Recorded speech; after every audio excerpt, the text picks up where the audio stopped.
Hello students and welcome to Apala Online Pathshala. After a long gap, I am with you with a new chapter, chapter number 3, Ruling the Countryside. In this video, we will discuss how East India Company ruled our country. First, कैसे East India Company, how East India Company came and started ruling. On 12th August 1765, East India Company is appointed as Diwan of Bengal by Mughal Emperor. Mughal emperor ने appoint किया East India Company को as diwan. So what is diwan? Diwan क्या होता है? Diwan is the chief financial administrator of the territory. So what is the work of chief financial administrator? The chief financial administrator first is administrate the land. How, what type of crops will be grown there, and and solve the problem regarding the land. Second is organize its revenue resources. ऐसे कुछ sources ढूंढना जिनसे उन्हें income हो सके, जिनसे उन्हें उनका टैक्स मिल सके, उनका रेवेन्यू मिल सके. So company wants more revenue to meet its growing expenses. The expenses of East India Company are growing day by day. So for meeting that expenses, the East India Company need more revenue, more taxes. So the East India Company plan what type of sources it will कौन से ऐसे sources हो सकते हैं जिनसे उन्हें और income हो सके. अब as we all know that East India Company is a trading company, so it had to ensure that what it will do to increase its buying and selling of its product. So there are main topics for this chapter. There are four. So in this chapter there are four main topics. First topic is colonize the countryside.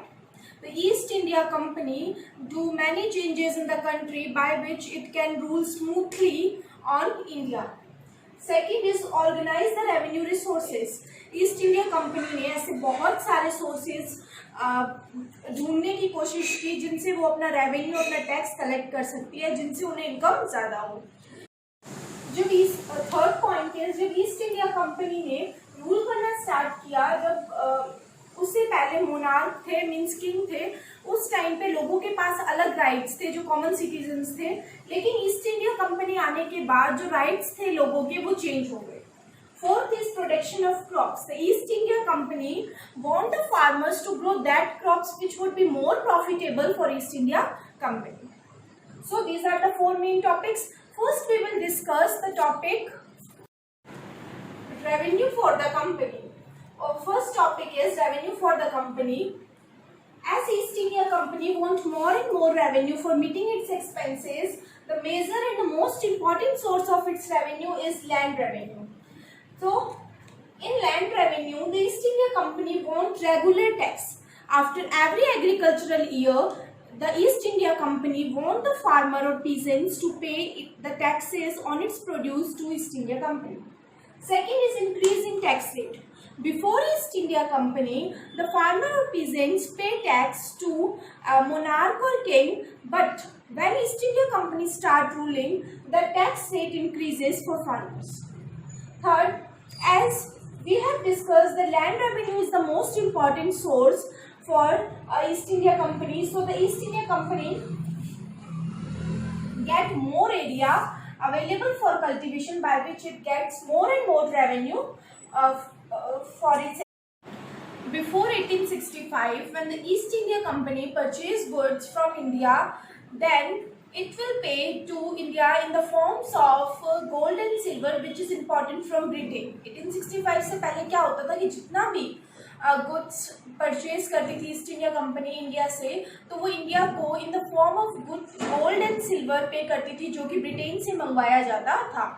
But 1865 के बाद क्या हुआ कि जितना भी revenue India से collect होने लगा, उसी से इंडिया में जो गुड्स खरीदे जाते थे उसी की पेमेंट कर दी जाती थी. जो इंपोर्ट होता था गोल्ड एंड सिल्वर वो बिल्कुल ही बंद हो गया, जिसकी वजह से इंडिया को बहुत ज़्यादा हैवी लॉसेस होने लगे.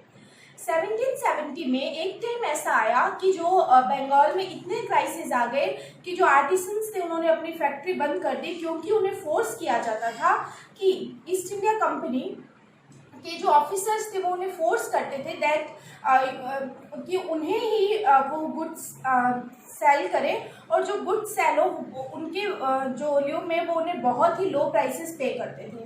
इसी के साथ में जो पीसेंट्स एंड फार्मर्स थे उनके ऊपर बहुत ज़्यादा प्रेशर था कि वो जो क्रॉप्स वो बोले वही ग्रो करें, और उसके साथ में उन्हें हैवी टैक्सेस पे करने पड़ते थे जिसके लिए वो बहुत ही बिल्कुल भी एबल नहीं थे।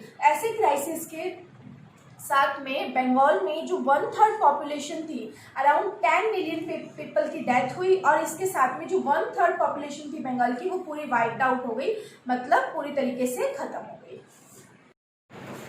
The need to improve agriculture. As the crisis happened in Bengal, the East India Company decided to encourage and improve the agriculture, by which again they can get the highest revenue as land revenue. So for this, the East India Company adopted 3 measures. First one is permanent settlement, second is Mahalwari system, third one is Monroe system. First, we will discuss what is permanent settlement. Under the permanent settlement, the rent, tax or the revenue is fixed. Fix होगा कि इतना ही लेना है। High, उसकी जो tax rate थी वो बहुत ज़्यादा हाई थी। And regular tax means after every agricultural year, after every produce the farmer have to pay tax. Tax लिया कैसे जाता था?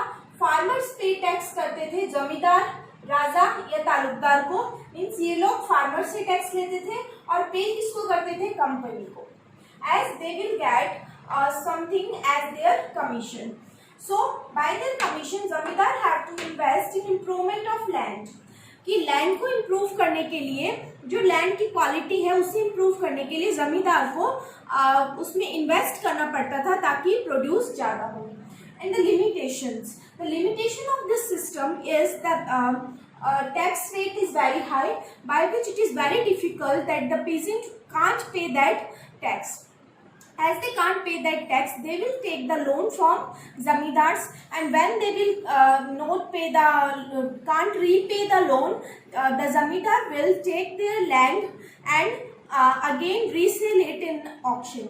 जैसे कि जो रेट थी टैक्स की वो बहुत ज़्यादा हाई थी, तो फार्मर्स बिल्कुल भी मीन्स अनेबल थे वो इस टैक्स को पे करने के लिए, और जब वो टैक्स पे नहीं कर पाते थे वो ज़मींदार से लोन लेते थे, और जब वो लोन भी रीपे नहीं कर पाते थे तो वो जो ज़मीन थी वो ज़मींदार उनसे ले लेते थे और उसे फिर ऑक्शन में वापस रीसेल कर देते थे और उनसे पैसे ले लेते थे। इस तरीके से जिस ज़मीन पर उन्होंने 3-4 साल या पूरी लाइफ टाइम कह सकते हैं फार्मर्स ने मेहनत की होती है, वो ज़मीन सिर्फ और सिर्फ इस सिस्टम की वजह से या इस हाई टैक्स रेट की वजह से उनके हाथों से चली जाती है। In the next system is mahalwari system. Mahalwari system, in the Mahalwari system is started by Holt Mackenzie in 1822.